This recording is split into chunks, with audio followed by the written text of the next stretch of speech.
प्रधानमंत्री नरेंद्र मोदी ने उद्योगपतियों से किया आह्वान, भारतीय अर्थव्यवस्था को कमांड और कंट्रोल की हालत से बाहर निकाल वैश्विक स्तर पर बनाए प्रतिस्पर्धी।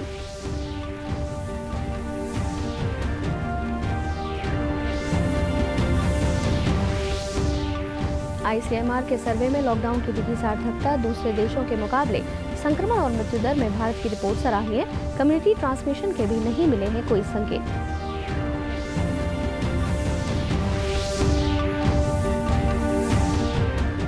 मेरा पानी मेरी विरासत योजना में वाटर रिचार्जिंग के लिए प्रदेश में 1000 बोरवेल का होगा निर्माण, 90% राशि सरकार करेगी वहन।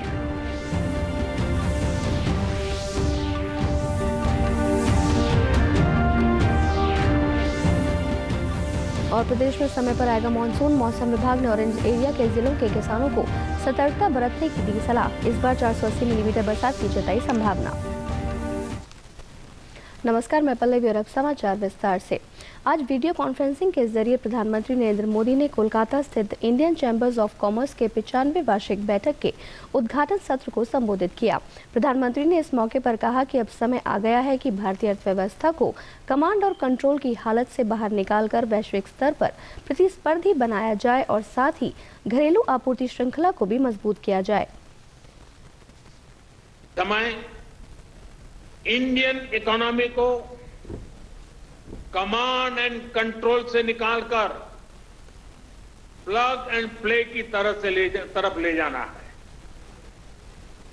ये समय कंजर्वेटिव अप्रोच का नहीं है, बल्कि आगे बढ़कर बोल्ड डिसीजंस का है, बोल्ड इन्वेस्टमेंट्स का है। ये समय भारत में एक globally competitive domestic supply chain तैयार करने का है। इसके लिए उद्योग जगत को अपनी मौजूदा सप्लाई चेन के सभी स्टेक होल्डर्स को संकट से निकालने में मदद भी करनी है और वैल्यू एडिशन में उनकी हैंड होल्डिंग भी करनी है। इस अवसर पर प्रधानमंत्री ने उद्योगपतियों से आगे बढ़कर अर्थव्यवस्था के विभिन्न सेक्टर में घोषित किए गए सुधारों का लाभ लेने की भी अपील की। तमाम सेक्टर्स, खासकर कोल और माइनिंग के सेक्टर को अधिक कॉम्पिटिटिव बनाने के लिए जो रिफॉर्म्स अनाउंस हुए हैं, उसका भरपूर फायदा उठाने के लिए उद्योग जगत आगे आए। मेरे युवा साथी, आप आगे आए।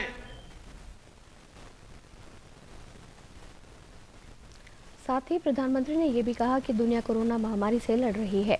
भारत को इस संकट के वक्त में आत्मनिर्भर बनाने की दिशा में काम करने चाहिए और मुसीबत को अवसर में बदलना चाहिए।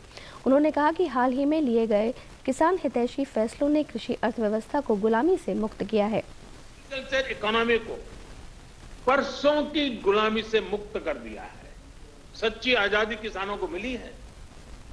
अब भारत के किसानों को अपने प्रोडक्ट, अपनी उपज देश में कहीं पर भी बेचने की आजादी मिल गई है। APMC act, essential commodities act, उसमें जो संशोधन किए गए हैं, किसानों और इंडस्ट्री के बीच पार्टनरशिप का जो रास्ता खोला गया है, उससे किसान और रूरल इकोनॉमी का कायाकल्प होना तय है। इन फैसलों ने किसान को एक प्रोड्यूसर के रूप में और उसकी उपज को एक प्रोडक्ट के रूप में पहचान दी है। कोरोना के बढ़ते संक्रमण के बीच राहत भरी खबर है। अन्य देशों की तुलना में यहां अब तक 0.73% आबादी ही कोरोना से संक्रमित हुई है। सबसे अच्छी बात यह है कि कोविड-19 मरीजों की मृत्यु दर भी दुनिया में सबसे कम है। ये ICMR द्वारा किए गए सीरो सर्वे में सामने आया है। निदेशक डॉक्टर बलराम भार्गव ने बताया कि सीरो सर्वे से कई महत्वपूर्ण बातों का पता चलता है। सर्वे में आम आदमी के एंटीबॉडी की जांच की जाती है। सर्वे से पता चलता है कि कुल कितनी प्रतिशत आबादी वायरस से संक्रमित हो चुकी है, किस किस व्यक्ति में संक्रमण का ज्यादा खतरा है और कौन कौन से इलाकों में बचाव के प्रयासों को बढ़ाने की दरकार है। उन्होंने कहा कि सर्वे के लिए देश के 83 जिलों के 28,595 घरों का दौरा कर 26,400 लोगों के रक्त के नमूने लिए गए। सर्वे में इन जिलों में 0.73% लोगों में ही संक्रमण के सबूत मिले। उन्होंने कहा, इसका साफ मतलब है कि लॉकडाउन का सकारात्मक असर हुआ और वायरस के संक्रमण के तेज फैलाव पर इससे रोक लगी। उन्होंने ये भी बताया कि भारत में फिलहाल कम्युनिटी ट्रांसमिशन के अभी कोई संकेत नहीं है। उन्होंने बताया कि शहरों के स्लम एरियाज में संक्रमण का खतरा सबसे ज्यादा है। The number of deaths per lakh population is also amongst the lowest in the world as far as India is concerned. And this finding is actually corroborated by the serosurveillance which we have undertaken to monitor the trend of this SARS-CoV-2 infection transmission. Now, what is a serosurvey? A serosurvey, we collect blood samples from a general population and test them for IgG antibodies. And if the antibody test is positive, it means that the person has been infected. That India is such a large country and the prevalence is so low that we have found that the prevalence is less than 1% in these small districts. In the urban areas it may be slightly higher, in the containment areas it may be slightly higher, but we are definitely India is not in community transmission, and I would like to emphasize it is not in community transmission. मुख्यमंत्री मनोहर लाल ने भूजल संरक्षण के उद्देश्य से शुरू की गई मेरा पानी मेरी विरासत योजना के तहत भूजल रिचार्जिंग के लिए 1000 बोरवेल का निर्माण करवाए जाने की बात कही है। शुरुआत रतिया, इस्माइलाबाद और गुहला खंडों से की जाएगी। इसके तहत 90% सरकार खर्च करेगी और 10% राशि का भुगतान किसानों को करना होगा। मुख्यमंत्री के अनुसार घग्गर नदी के बाढ़ग्रस्त क्षेत्र के किसान यदि इस योजना के तहत स्वयं को पंजीकृत करवाते हैं तो प्रधानमंत्री फसल बीमा योजना का प्रीमियम भी सरकार द्वारा ही भरा जाएगा। ये हम लगाने की योजना बना रहे हैं। डिपार्टमेंट ने कुछ अभी 3 ब्लॉक्स की योजना घोषित कर दी है, वहाँ के डाटा उनके पास आ गए, बाकी ब्लॉक की भी घोषणा करेंगे, जिसके अंदर जितना भी खर्च आएगा एक बोर पर, वो 9 इंच उसका घेरे का बोर होगा और वहाँ पानी बरसात का उसमें जाएगा। 1.5 लाख रुपए के लगभग एक बोर पर खर्च होता है, 3 या 4 दिन में तैयार हो जाता है। उसमें से 10% पैसा ये हमने किसान को कहा कि वो लगाए, 90% उसमें सब्सिडी के रूप में कहें वो सरकार लगाएगी। मुख्यमंत्री ने कहा कि बेहतर जल प्रबंधन के चलते राजस्थान की सीमा से सटे दक्षिण हरियाणा की ऐसी नहरों के अंतिम छोर तक पानी पहुंचाने में सफल रहे हैं, जहां पिछले 25 से 30 वर्षों से पानी नहीं पहुंचा था। मेरा पानी मेरी विरासत, इसकी घोषणा की है। तो मेरा पानी मेरी विरासत का अर्थ सीधा सीधा आप लोगों को पहले जानकारी दी कि पानी बचाना ये हमारा मुख्य हेतु था, और पानी बचाना है तो अल्टीमेटली पीने के लिए जितना चाहिए ज़रूरी सबको देना ही देना पड़ेगा हमको। अगर पानी बचता है तो उसका सीधा सीधा लाभ इरिगेशन में ज़्यादा होता है, और उसको जैसे हम प्रबंधन ठीक करेंगे उतना ज़्यादा भूमि पर सिंचाई कर सकते हैं।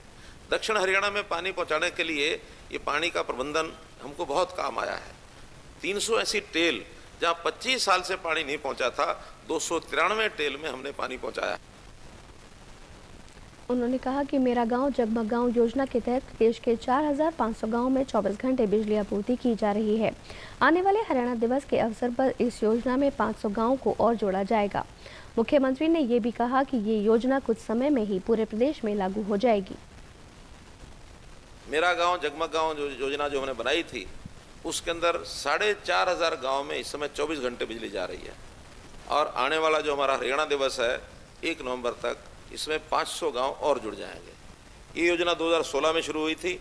पहले साल 105 गांव थे, दूसरे साल 405, तीसरे साल 1722, चौथे साल 2707, और जनवरी 2020 में 4500, और अभी हरियाणा दिवस तक जैसे मैंने बताया 5000, हो सकता है जनवरी 2021 तक ये 5,500 हो जाए। कुल 6,500 हमारे गाँव हैं। इस साल के मानसून का देश में आगमन हो चुका है। हरियाणा में भी इसके निर्धारित समय तक पहुंचने की उम्मीद है। मौसम विभाग के अनुसार प्रदेश में इस बार 480 मिलीमीटर तक बरसात होने की संभावना है। मेट्रोलॉजिकल डिपार्टमेंट चंडीगढ़ के निदेशक सुरेंद्र पाल ने बताया कि इस बार मानसून सामान्य ही रहेगा। फिर भी ऑरेंज एरिया के यमुनानगर, करनाल, पानीपत और सोनीपत आदि जिले के किसानों को पहले से ही सतर्कता बरतने की सलाह दी गई है। उनके अनुसार इन इलाकों में के 10 लाख किसान उनके पास रजिस्टर्ड हैं। इन्हें लगातार मैसेज जारी होते रहते हैं। उन्होंने ये भी कहा कि किसी भी तरह की विपरीत परिस्थिति से निपटने के लिए विभाग की पूरी तैयारी है।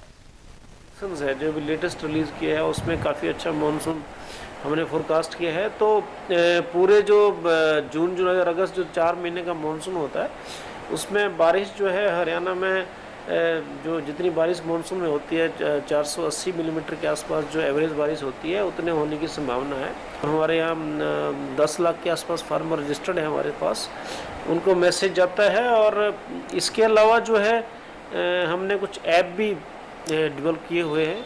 एक तो उमंग ऐप है जो भारत सरकार का ऐप है, वहाँ भी मौसम विभाग की तमाम जानकारियाँ हैं। हिसार के एयरपोर्ट परिसर में मौजूदा हवाई अड्डे के द्वितीय चरण के विस्तारीकरण के लिए पर्यावरणीय जन सुनवाई हुई। इस अवसर पर हिसार के अतिरिक्त उपायुक्त विवेक पदम सिंह ने कहा कि एनवायरमेंट क्लियरेंस के बाद एयरपोर्ट के डेवलपमेंट का काम शुरू हो जाएगा। हिसार हवाई अड्डे को अंतर्राष्ट्रीय स्तर के ग्रीन एयरपोर्ट के मानदंडों के आधार पर विकसित किया जाएगा। उन्होंने ये भी कहा कि एयरपोर्ट के नजदीकी गांव के युवाओं को उनकी एकेडमिक योग्यता के आधार पर नौकरियों में प्राथमिकता दी जाएगी। एयरपोर्ट की बाउंड्री के साथ साथ 100 मीटर की ग्रीन बेल्ट भी विकसित की जाएगी। एयरपोर्ट प्राधिकरण व प्रशासनिक अधिकारियों ने ग्रामीणों की शंकाओं का समाधान करते हुए उन्हें विश्वास दिलाया कि एयरपोर्ट विस्तारीकरण के कारण न तो किसी के रोजमर्रा जीवन पर और न ही रोजगार पर कोई विपरीत प्रभाव होगा। डेवलपमेंट की वजह से यहाँ के पुराने बाशिंदों की अगर रोजमर्रा की दिनचर्या में किसी वजह से कोई अड़चन आती है, be it road connectivity, be it water supply, be it electricity या पोल्यूशन से कंसर्न, या एक दो बड़े अच्छे जागरूक सरपंच ने पौधारोपण की बात कही थी, इनके अगर कोई पॉइंट हैं और हमारे से बाई चांस छूट गए हों, उनको दिमाग में मद्देनजर रखते हुए सबसे पहले वो चीज़ें हम ठीक करेंगे। ग्रीन एयरपोर्ट के मापदंड के ऊपर डेवलप करें। वो यूनाइटेड नेशन की एक ऑर्गेनाइजेशन है और ये वर्ल्ड वाइड एक्सेप्टेड कुछ इसके कायदे कानून, जिसके अंदर renewable energy, water management, greenery, then noise abatement, मतलब नॉइज़ जो अंदर की जनरेट हो रही है, पोल्यूशन, एयर पोल्यूशन, इन सब चीज़ों का एक बहुत ही क्लियर मैंडेट है। हम इन सारी चीज़ों को इस प्रोजेक्ट के अंदर DPR लेवल में ही हमने इनको वीव इन कर दिया है। प्रदेश से जुड़ी खबरों को विस्तार से जानने के लिए आप हमारे साथ फेसबुक, ट्विटर और यूट्यूब के माध्यम से भी जुड़ सकते हैं। हमसे जुड़ने के लिए आप हमारे सोशल मीडिया हैंडल को फॉलो कर सकते हैं। कोरोना संक्रमण से बचने के लिए हर कोई नए तरीके ईजाद कर रहा है। NIT फरीदाबाद के वार्ड 7 स्थित सारन रोड पर एक शॉप संचालक ने भी ऐसा ही एक तरीका निकाला है। इसके तहत दुकान के मेन गेट पर ग्लास कैबिन बनवाकर एक मोटा पाइप जोड़ा गया है। इसी के जरिए उपभोक्ता को सामान प्रदान किया जा रहा है। डिजिटल पेमेंट को प्राथमिकता दी जा रही है। शॉप संचालक ने बताया कि कोरोना से बचने के लिए सोशल डिस्टेंसिंग को बनाए रखने का आइडिया उनके दिमाग में आया। दुकान के बाहर एक माइक और लाउडस्पीकर भी लगाया गया है। 2 माइक लगाए, एक अपने लिए, एक कस्टमर के लिए। बाहर से कस्टमर माइक में बोलता है मेरे को ये सामान चाहिए, मैं अपने माइक से बोलता हूँ कि इतने पैसे मेरे अकाउंट में ट्रांसफ़र कर दो। वो अकाउंट में ट्रांसफ़र करता है, मैं उसका सामान देता हूँ, सामान यहाँ से अंदर से डालता हूँ, बाहर कस्टमर के पास अपने आप पहुँच जाता है। शॉप मालिक इस तरीके की सभी उपभोक्ता तारीफ कर रहे हैं। उनका कहना है कि महामारी के दौर में ये सराहनीय है। इससे उपभोक्ता और दुकानदार दोनों ही सुरक्षित बने रहेंगे। जी मुझे तो बहुत अच्छा लगा। वैसे सब दुकानदारों को ऐसे ही करना चाहिए, क्योंकि जो कोविड-19 है, कोरोना वायरस, उसके अभी तक कोई दवाई नहीं बनी है। हम सब दुकानदारों को ऐसे ही करना चाहिए, क्योंकि इससे क्या है, सोशल डिस्टेंसिंग पूरी बनी रहती है और अंकल की सेफ्टी रहेगी तो हमारी भी सेफ्टी रहेगी। तो आइडिया अंकल जी ने निकाला है, ये आइडिया मैंने कहीं भी किसी भी शॉप पर नहीं देखा, और ये तो सभी लोगों को ये आइडिया देखकर, ये आइडिया क्या है, बेसिकली एक टेक्नोलॉजी है और आज की नीड है। ये सभी को इस आइडिया को, इस कंसेप्ट को एडॉप्ट करना चाहिए। यमुना को शुद्ध रखने के लिए मछलियों का योगदान कम नहीं है। पानी में जितनी ज्यादा मछलियां होंगी उसमें उतनी ही ज्यादा स्वच्छता रहेगी। विशेषज्ञों के अनुसार मछलियां पानी की काई, कीड़े मकोड़ों को खाकर उसे और स्वच्छ कर देती हैं। इसी को ध्यान में रखते हुए यमुनानगर के एक समाज सेवी ने 1 लाख रुपए के मछलियों के बीज लेकर यमुना में डलवाए हैं ताकि इससे और मछलियां पैदा हों और यमुना का पानी शुद्ध हो सके। समाज सेवी रणदेव त्यागी के अनुसार ये बीज मछलियों की विभिन्न प्रजातियों के हैं। सिंचाई विभाग के कार्यकारी अभियंता हरिदेव कंबोज व मत्स्य अधिकारी बलविंदर सिंह ने बताया कि रणदेव त्यागी ने एक सामाजिक हित का कार्य किया है। उन्होंने कहा कि पानी की शुद्धि के लिए मछलियों की संख्या को बढ़ाना बहुत ही जरूरी है। इस तरह का कार्य समाज के अन्य लोगों को भी करना चाहिए ताकि यमुना की शुद्धता बनी रहे। मछली का सीड दिलवाया और हर वर्ष की भांति इस पौंड में हम मछली का सीड डालते हैं। उससे न केवल पानी की शुद्धि होती है, एनवायरनमेंट का फायदा होता है, बल्कि एक हमारी मानवता भी दिखती है मछली के प्रति। और मछली के प्रति सरकारी कार्यक्रम भी बड़े भारी चलते हैं। आपको पता है कि कितने सरकार के कार्यक्रम चले हुए हैं। किसानों को भी जागृत कर रहे हैं, उनके अनुदान भी दे रहे हैं और इस काम को बढ़ावा भी दे रही है सरकार। तो ये अपने आप में एक बड़ा अच्छा कार्य है। मछली वितरित किया है और एक रैंचिंग की है जिसमें मेनली रोहू, कतला, मिर्गल और गोल्डन का रैंचिंग की है। ये बहुत ही ज़रूरी है कि जल की शुद्धिकरण के लिए मछली जल में रहे। जब मछली जल में नहीं होगी, जब मछली ही नहीं होगी तो पानी शुद्ध नहीं हो सकता। अब मैंने 1 लाख किए, पीछे भी करे थे। ये हमारा रेगुलर प्रोसेस है, बहुत दिनों से चल रहा है। पौधारोपण भी करते रहते हैं। समाज में बहुत किस्म की सेवा है जो हम निरंतर करते रहे। और अंत में इस बुलेटिन के मुख्य समाचार एक बार फिर। प्रधानमंत्री नरेंद्र मोदी ने उद्योगपतियों से किया आह्वान, भारतीय अर्थव्यवस्था को कमांड और कंट्रोल की हालत से बाहर निकाल वैश्विक स्तर पर बनाए प्रतिस्पर्धी।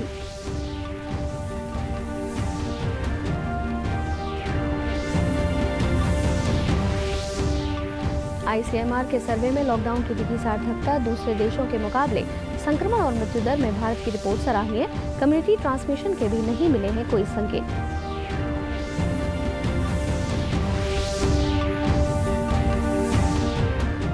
मेरा पानी मेरी विरासत योजना में वाटर रिचार्जिंग के लिए प्रदेश में 1000 बोरवेल का होगा निर्माण, 90% राशि सरकार करेगी वहन।